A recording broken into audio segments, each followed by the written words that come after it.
and welcome to my flower press tutorial video. So if you have got one of my flower press kits, I'm going to show you how to press the flowers and how to get the best out of them, and a few suggestions for what to do with them afterwards. Now here is my flower press. This is actually a prototype that we made when we were developing my flower press kits, so it won't look very much like yours, but this was the basis of it. So I've got my top piece with my wing nuts there. So for your flowers, you can either cut them out of the garden, or you can preserve flowers from a bouquet that you might have. This is a supermarket bouquet that I got last week, and it's still doing all right, but the key is that you want to press your flowers while they are still looking okay, because some of them are starting to dry out. We've got a few brown petals on there, and you're not going to want to press them. You do want to preserve them when they're at their best, so that means paying attention to when you think they might be close and not crossing that line. So you may buy a bouquet and press it straight away, that's up to you. And obviously your pressed ones out the garden, they'll be straight off the plant, so they'll be good to go. But yeah, so the key thing is, either way, cut them out the garden, leave them for about an hour before you press them, just so if there's any like excess moisture, they just sort of dry out that little bit. They don't dry, but they just sort of, they're not as moist and fresh as they would be if you just leave them an hour, because the less moisture that goes into the press, the better, because you'll get a better pressing, and we avoid gross things like mould and damp and whatnot. And then the same with your bouquet. So this actually, although it's in a jug now, I tipped the water out a couple of hours ago, so they've just been standing in there with no water for a couple of hours, and that just means they're not going to be actually wet when we put them in. In your kit you will have a press, and you will also have some grey board. Mine's all scraps just for the purpose of this video, and you will have some paper. You will also have instructions that should be saying what I'm saying. I'm going to go into a little bit more detail just because I can physically show you, so yes, hope you find it helpful. So once you've got your flowers ready and they've dried out a little bit, you want to decide how you want to press them. So let me put a board down in the press to start with, and we'll lay one sheet of paper down. And paper for this, you really want something that's going to be decently absorbent. You don't want it to be too, you want it to sort of draw out the moisture a little bit, but anything that's like textured paper that is going to leave texture on your pressed flowers afterwards. So like I've seen people use watercolour paper, which is good, but if it's got too much of a texture, it sometimes does. Or you can get like hammered paper, that sort of texture. It will transfer that texture. So you want it to be absorbent but smooth is best. And the same reason applies to the grey board, because I've had flower presses before that use cardboard, and you get sort of the corrugated cardboard effect in your flower after you've pressed it. So grey board again is hard, but it's nice and smooth. So that's why I use these in my flower presses. So you've got that set up. So now we need to decide how you want to press your flower. Let's just go for a little one first, shall we? Let's go for this one here.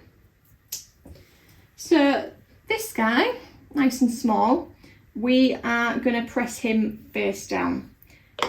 So all I would do for that is I've cut the stem nice and close to the bottom of the base, but I'm going to go a bit closer. You want it to be as flat as possible. And if you've got maybe a craft knife or something, you could maybe do it with that. And you just tease that out and place it on. I'll come back to this in a sec, but the other way you can do it is maybe for a more chunkier flower, or let's just go the same one. You might want to get the side profile. So for that, you can see I've left a bit of the stem on, because then we'll lay it in the press flat like that, and you'll sort of get that fanned out effect. So there's two ways to do it. So I'll turn the camera around now and we'll work from above so you can clearly see what I'm doing. So as you can see, we've got that one there, and that's going to get pressed like that, and we've got this one that's going to get pressed like that. So with these, what I'll do is just tease out some of the petals and then lay it down, just so you know it's going to be as flat and as nicely spread as possible. And see, I've got a little gap there, so I'm just going to try and fan these petals around a little bit, try and fill in that gap.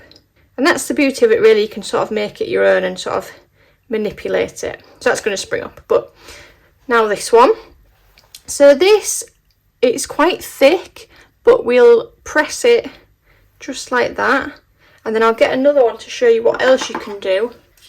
So this one I've actually left a leaf on there.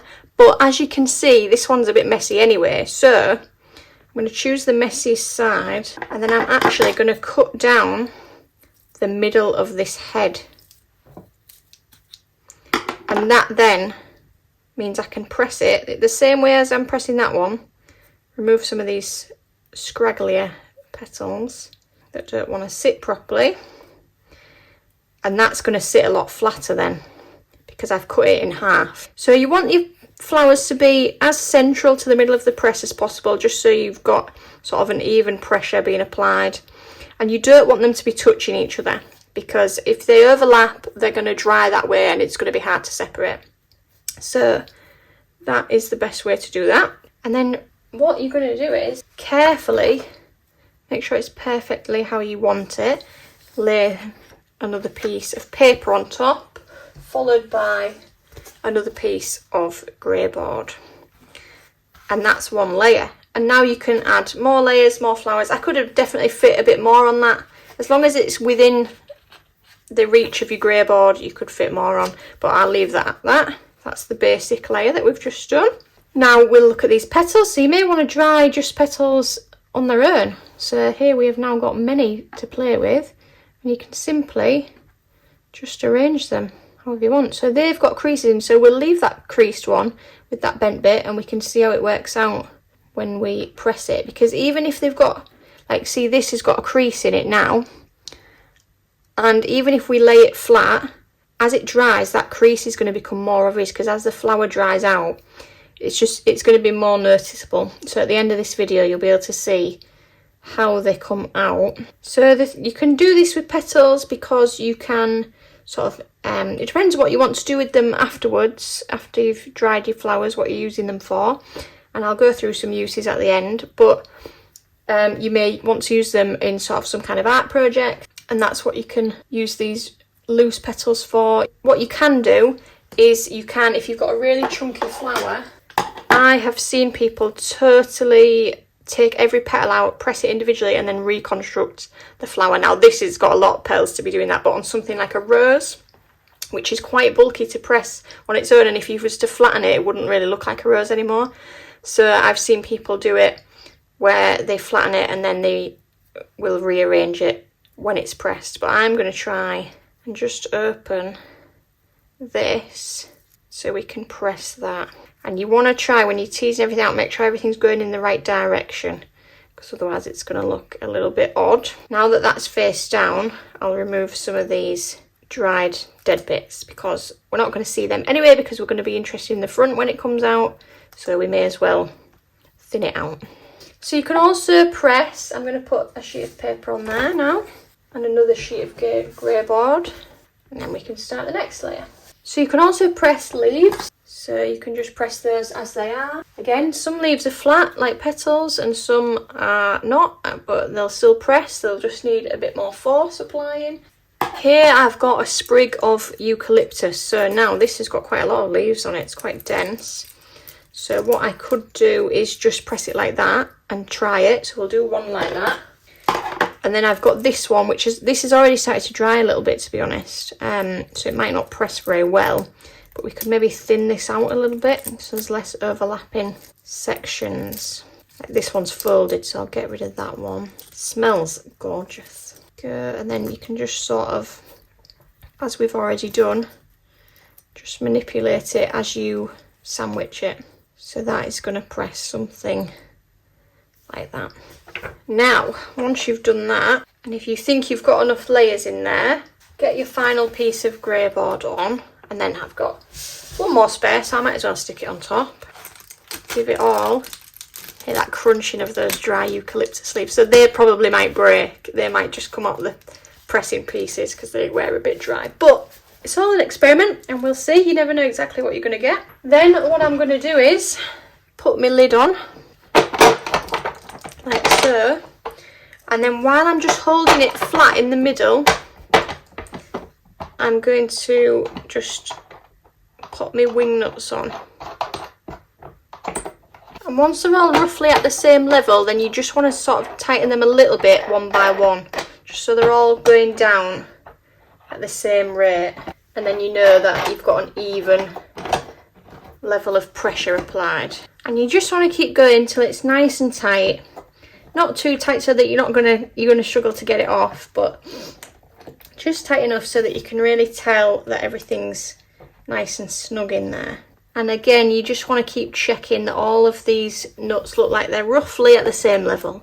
You don't need to start measuring it, but you'll get the gist. Now I can feel when I press on it, there's no spring to it at all, so I know that it's nice and snug, but these are still turning fairly easily, so I carry on a little bit. And this wood is nice and solid, so it's not going to bend, and it's going to keep everything snug in there. You can see that's all nice and flat. So yeah, that's everyone in there, nice and securely sandwiched, and we are just going to leave that for about between 1 and 2 weeks. Really, the longer the better. Well, you don't need to leave it too long, but even like the thin petals need at least a few days, and the thicker flowers, they're going to want at least a week, more like 2 weeks, maybe even 3, depending on how thick they are. You can open it and have a look, you know, if you're not sure. But if they feel like they maybe need a little bit more, then just put it back in. And if you are using a thick flower, then you might want to open it after a couple of days and swap the paper out, just so that it's not getting damp in there, because we don't want them to go mouldy in there, do we? Obviously there is a bit of airflow, it's not airtight. That helps with the drying process. And you can also leave it near a radiator to sort of help that along. And that's that. So we're going to leave that, and we're going to come back to it. Well, I'm going to come back to it in 1 to 2 weeks, and you're going to time travel. So here we go. Hello and welcome back. Not that you've actually been anywhere. We are going to open the flower press. So here we go. So to be honest, it's only been 6 days. So yeah, it's not going to be, I would definitely advise that you leave it in longer. But for the purposes of showing you, I'm going to open this one now, and we'll see what has happened. Okay. Right, so first layer, what did we even put in first? I can't remember. Some leaves, right. So as you can see, the paper has taken a little bit of texture there and a bit of moisture. So these are very flat. And that is perfectly pressed. I'm going to lay these out on the paper so I can show you them properly. These are still a little bit 3D, but they were quite bulky, and actually it's pretty flat. It's pretty flat. So yeah, I'm quite happy with that.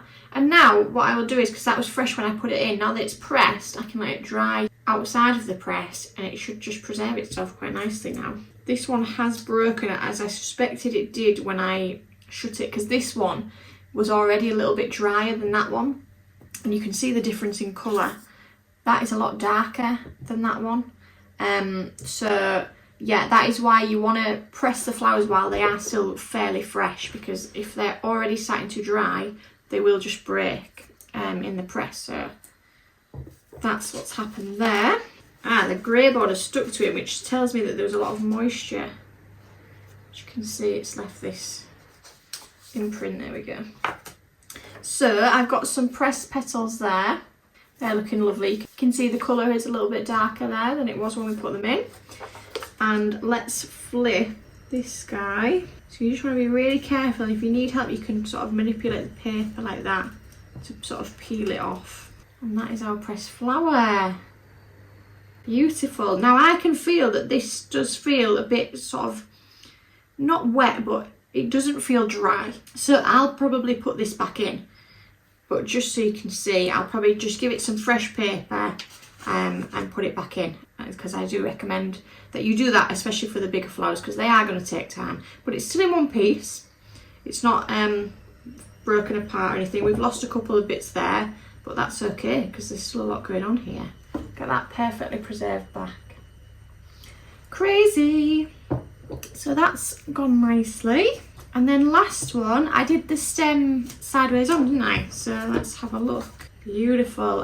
See that one where I've not got as many petals, that has pressed quite nicely indeed. And it has though got a few creases, so that's why you just need to be really careful when you're pressing it. If you want it perfect, you need to be really careful when you press it, because these ones have come out fine. It depends really what you're going for and what you want to use it for, but I don't mind a bit of creasing. I think it sort of adds to the sort of antique-y effect.